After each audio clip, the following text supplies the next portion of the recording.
Chapter 2, Pregnant with Purpose. Before I formed you in the womb, I knew you. Before you were born, I set you apart. Jeremiah chapter 1, verse 5.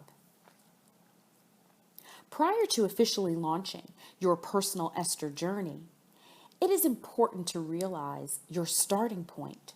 You are pregnant with purpose. God planted his purposes inside of you before he formed you in your mother's womb. You are not an accident, and your life is not random. You were intentionally created as God's masterpiece. The same great designer of the Swiss Alps and the Grand Canyon designed you.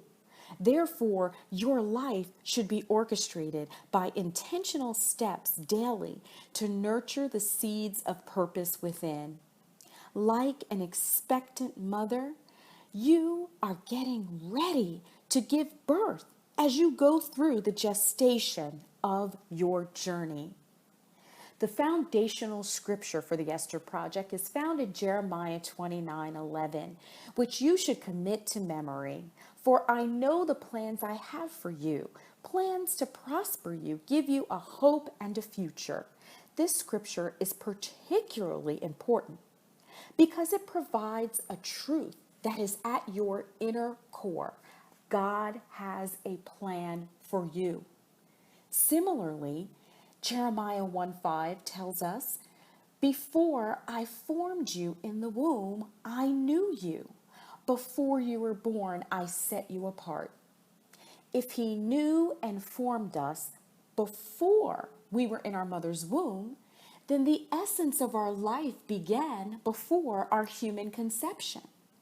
The author of Psalm 139, verse 13 through 16 stated, you created my innermost being. You formed me in my mother's womb. Your eyes saw my unformed body. Similarly, the Apostle Paul remarked in his letter to the church in Rome that God knew his people in advance and chose them. Romans 8:29.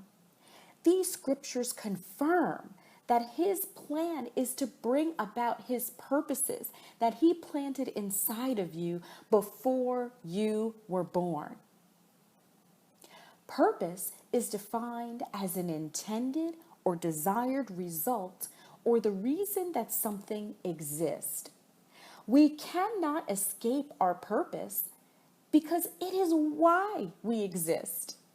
We are also assured that God not only has a plan for us, but is giving us hope and a future.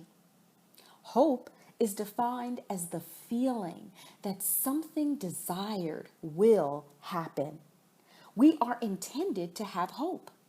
Therefore, we should not feel like things won't work out our way.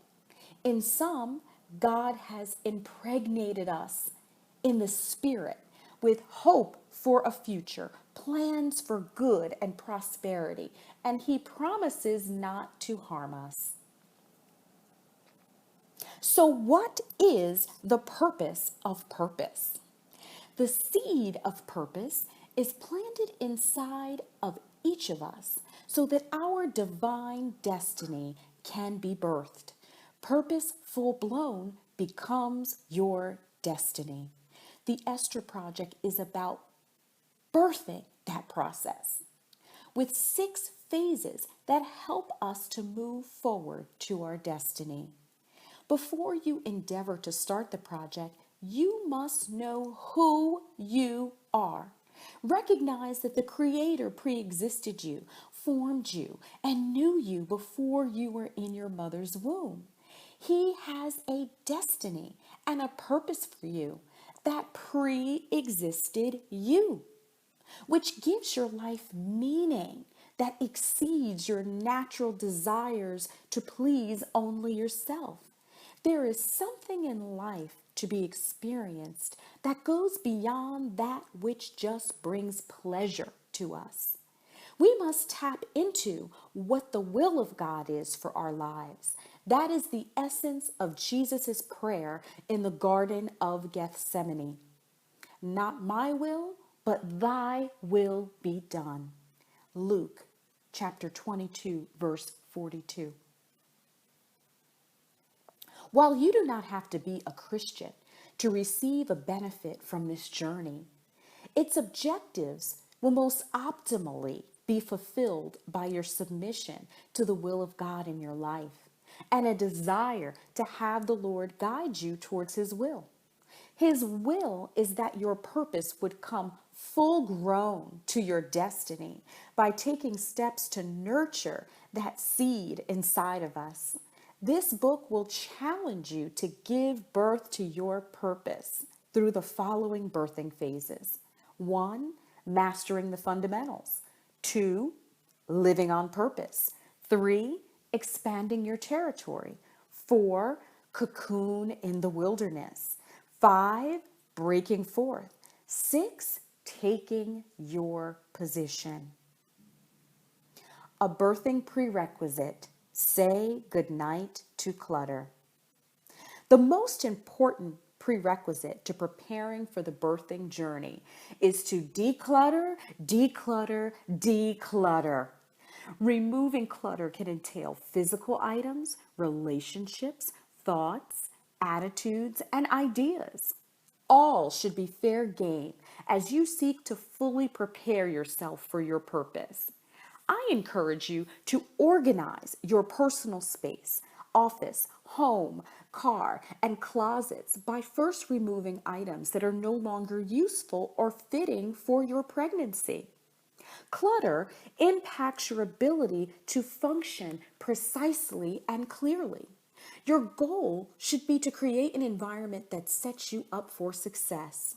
What is your vision for how your home should be laid out, organized, maintained, or decorated? I doubt that you envision your dream home as having a messy garage, broken appliances, stained carpet, or books and mail scattered throughout your dining room table. Is it time to go through your closets and discard or donate items? Only donate items in good condition. Items that are outdated, unflattering, damaged, and ill-fitting? How many coats, shoes, and accessories is it possible to use in one season? Consider sisters who are struggling to rebuild their lives, who may be blessed by your donations. As you begin your journey, removing clutter will ultimately help you focus on the task at hand without distraction. Esther was removed from her familiar environment to one that was free of distraction and filled with the necessities of her preparation process. Take the bold steps of transforming your personal space and relationships to allow the possibilities of your preparation to be endless. Affirmation: I am pregnant with purpose, the salt of the earth and the light of the world. I will shine brightly every day. Wisdom challenge. Read Jeremiah chapter 1 verse 5, chapter 29 verse 11, and The Purpose-Driven Life by Rick Warren. Reflection questions. Do you know why you are here? Does your daily routine reflect that you're operating in advancement of your purpose? What are the areas of your life that are distracting you? Who are the people in your life that are distracting you? What would you do differently if you allowed God to lead your daily decision making?